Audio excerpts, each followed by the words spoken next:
ఆలోచిద్దాం, ఆశీర్వదిద్దాం. ఉమ్మడి నల్గొండ, ఖమ్మం, వరంగల్ పట్టభద్రుల ప్రశ్నించే గొంతు తీన్మార్ మల్లన్నకు మొదటి ప్రాధాన్యత ఓటు వేసి గెలిపిద్దాం.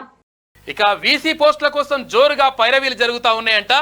ఇది తెలంగాణలో ఉన్నటువంటి ఏవైతే విశ్వవిద్యాలయాలు ఉన్నాయో, ఈ రాష్ట్ర ప్రభుత్వం అంటే రాష్ట్ర విశ్వవిద్యాలయాలు ఉన్నాయో ఆ విశ్వవిద్యాలయాలకు సంబంధించి వైస్ ఛాన్సలర్లు, ఉపకులపతులను నియమించేటువంటి పరిస్థితులు ఉన్నాయి. ఎందుకనంటే ఎల్లుండితోటి వాళ్ళ గడువు ముగుస్తూ ఉందంట, పాత వాళ్ళ గడువు ముగుస్తూ ఉంది. ఈ నేపథ్యంలో కొత్త వాళ్ళని వైస్ ఛాన్సలర్గా నియమించాలని చెప్పేసి ప్రభుత్వం భావిస్తూ ఉంది. అయితే చాలా అప్లికేషన్లు వస్తూ ఉన్నాయంటే 650 పైగా అప్లికేషన్లు వచ్చినాయి. అయితే అప్లికేషన్లు వస్తే దాంట్లో మరి ఎవరిని సెలెక్ట్ చేయాలి ఏం కథ అనే దానిపైన మొత్తం కూడా ఒక చర్చ మాత్రం జరుగుతూ ఉంది. కాకపోతే ఏంటంటే విద్యార్థులకు మంచి చేసే విధంగా, తర్వాత అది పాఠ్య ప్రణాళికను అమలు చేసే విధంగా, అధ్యయనాలకు తోడ్పడే విధంగా కొంచెం మంచి భావజాలం ఉన్నటువంటి వీసీలు వస్తే మాత్రం మంచిగా ఉంటుంది. లేకపోతే కొంతమంది ఇప్పుడు లంగాలు తయారయ్యారు, కొంతమంది ఉన్నారు ఇప్పుడు ఆల్రెడీ.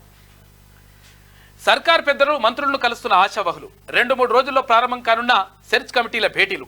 ఇక 3 పేర్లను ఫైనల్ చేసి గవర్నర్కు పంపనున్న కమిటీ.